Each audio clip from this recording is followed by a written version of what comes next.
Hey guys, what's going on? It's Liam Jenkins here from Philly Sports Network, bringing you a different kind of video today. Now, if you follow me on Twitter, at Liam Jenkins PSN, you may have noticed I finally put out my quarterback tier ranking. Now, this is something that's been going around, especially NFL Twitter, for quite some time now, but as always with most things, I'm late to the party, and it generated a lot of conversation. But what I wanted to do was create another one that not only reflected the tiers of the quarterback, but also put them within a ranking within their sub-tiers. So we're gonna get deep, it's gonna be fun. If you enjoy this sort of content, guys, make sure you leave a like, hit that subscribe button, and let me know where you agree and disagree, because there's bound to be a lot of disagreement down in the comments. So again, this is all just opinion based. You can call me right, you can call me wrong, you can put my head on a stick if you so want to, but let me know down in the comments. So let's get into it, and we're gonna go with the most obvious pick in the book, and that is the Eli Manning. There he is. He's just in his own category, really, isn't he? Do I need to say anything more? I mean, once upon a time, sure, he would have been maybe borderline elite, maybe even elite, but as of right now, going into 2019, we're not talking quarterback legacies, we're talking how is that quarterback in 2019, and Eli Manning is, I will want to put him below that, but it won't actually let me do it, so there's that. So the next one we're going to look at here is Josh Allen of the Buffalo Bills. Now, with only 1 year under his belt, I think it's really hard to say whether he's above average or not. I'm gonna put him at average for now. I think that he showed a lot during his rookie season with Buffalo, especially emerging as a dual threat quarterback as well. Now, is he gonna suddenly be the second coming of Michael Vick? Probably not. I think he's a little bit too erratic for that. However, there was enough promise in that play to at least warrant being an average NFL quarterback. On that note, Sam Darnold is gonna go into average as well if we're doing that class. The only quarterback from that class to go into above average will be Baker Mayfield, and I think that speaks for itself. Mayfield was clearly a cut above the rest of the rookies from that class, so yeah, well done Baker, you're above average. Our first elite quarterback off the board was Russell Wilson. Now, I got into a discussion recently with someone saying that 15% of NFL quarterbacks can't be elite. They can, and they are. Anyone calling Russell Wilson less than elite, or it's tough, but he's in that weird one between borderline elite, above borderline elite, and elite. I think for the sake of argument, he's more towards elite than borderline elite, and he's paid like it as well, so we're going to go Russell Wilson, just for the simple fact that he single-handedly carried the Seattle Seahawks out of a pit of misery last year, and has done so since he was a quarterback. Since the Legion of Boom fell apart, it's been the Russell Wilson show. There's no other way to look at it. Alright, next up, we're going to look at who can we get here. Kyler Murray, unknown. We don't know yet. I mean, he's short, he's quick, he's got a cannon for an arm, can make all the throws, seems to want to play baseball for a bit. Is he going to suddenly be the next big thing? I don't know. I'm going to say no off a hunch. But until we actually see him take a snap of NFL football, it isn't a slant route in OTAs to Larry Fitzgerald, then we don't really have a lot to go on. Matt Ryan, we're going to put in borderline elite. I think Matt Ryan, again, is a name that speaks for himself. You don't really need much conversation here. He's certainly a top 10 quarterback. Is he top 5? That's where you're looking at that borderline elite conversation. You can, again, make the argument all day long. Oh, if you took Julio away, if you took this guy away, would he be any good? Yeah, he's been that good for quite some time, so he's borderline elite. Kirk Cousins. Oh, this is tricky. Where is he going to go? I'm gonna put average. There's no other way you can look at Kirk Cousins other than a bang average run-of-the-mill quarterback, and this is where it's going to get fun. Also in that tier, Joe Flacco can get in there because it's Joe Flacco. We're going to take another one, we're going to take another easy one off the books now. We're going to put Tom Brady in elite. Just is true, isn't it? Meanwhile, Daniel Jones can join Eli in it. No, okay, he goes in the elite. Anyone drafted, that includes Drew Lock, that includes Dwayne Haskins, they can get in there. Like, you can't grade them. You don't know what they are. So, it's really tricky. It would have been easier to go off like 2018 starters, but that's not the T. Jimmy Garoppolo, that is tricky, because I think he's definitely an above average quarterback. I think obviously he got hurt. We're not grading NFL quarterback injury history, we're grading NFL quarterbacks, and I think that Garoppolo as a quarterback is certainly above average. Jared Goff though, this is going to ruffle some feathers. Average. If you put Jared Goff into any other system in the NFL, would he still be as successful? The answer is probably not. And I think that Sean McVay has played a massive, massive impact on the career of Jared Goff. The fact that he has so much tuition in his headset up at the line of scrimmage speaks volumes. Now, again, I'm not exactly hating on Jared Goff. I think he's certainly a capable quarterback.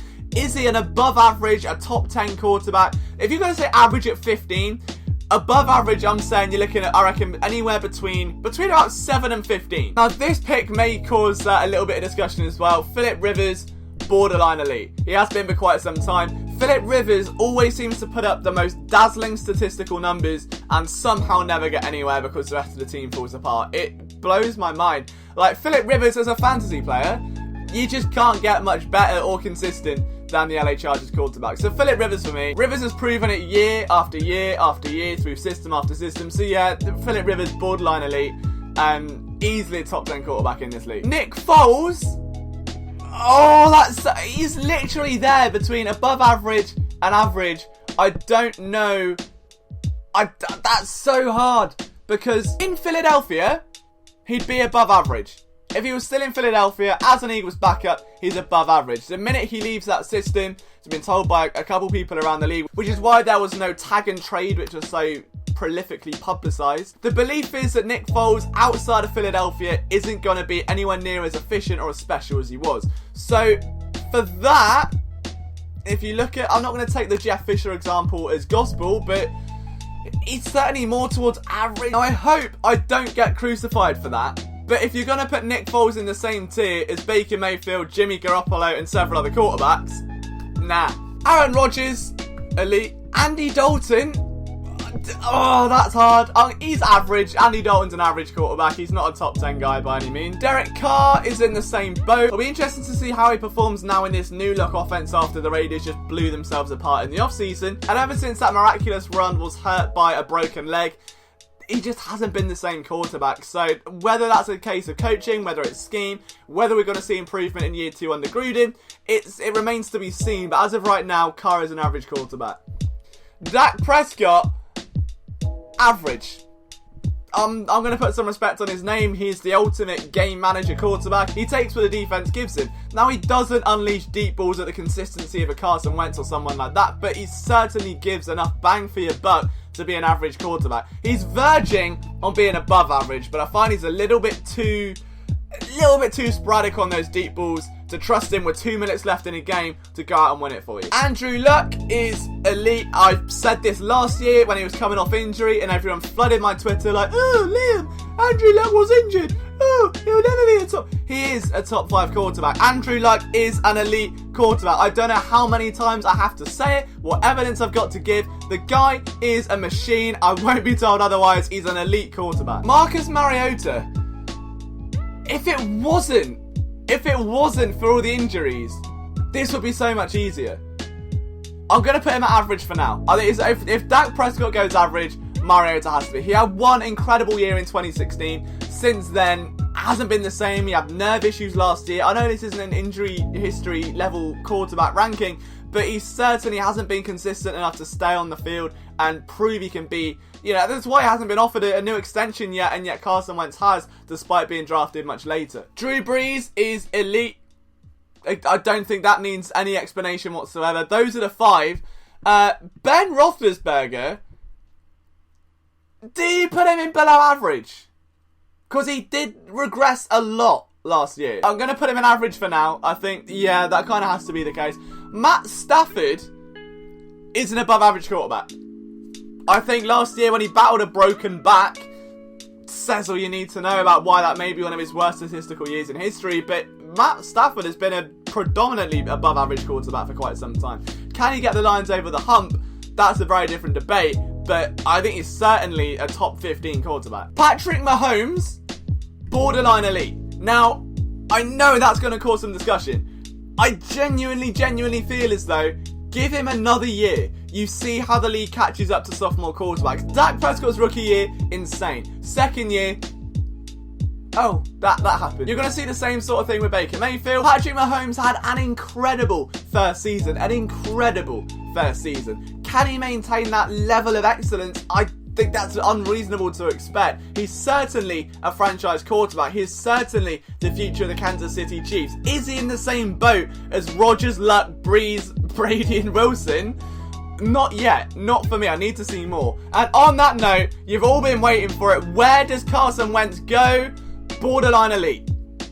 borderline elite. And the reason why Wentz and Patrick Mahomes are in the same tier is simple. Wentz has shown that after his rookie year, the league didn't catch up to him. Carson Wentz caught up to the league. He was absolutely astounding, put in an MVP level campaign. Then when all the odds were stacked against him, when he's recovering from a torn ACL, doesn't start till week 3, loses an entire offseason with his coordinator. The offense at that point still moulded around Nick Foles, who was carrying all that momentum from a Super Bowl 52 victory. Wentz comes in, battles back issues, and somehow still sets a new career high in completion percentage. So is Carson Wentz elite? I think one more year. If we see one more really strong year, you can put him in the conversation. As of right now, it's the jury is still out. He's paid like an elite quarterback because in the next 5 to 10 years, when Breeze, when Brady are kind of out of the picture, when Ryan, maybe Rivers, but as of right now and how the league looks, I don't think he's there just yet. Borderline elite for Carson Wentz. Cam Newton,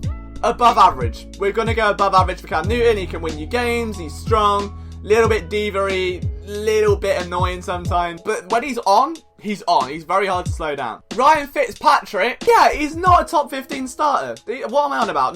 No, he's not. I just like his beard. Deshaun Watson, above average. He's not borderline elite. He's kind of like a branch below Carson Wentz. Mitchell Trubisky.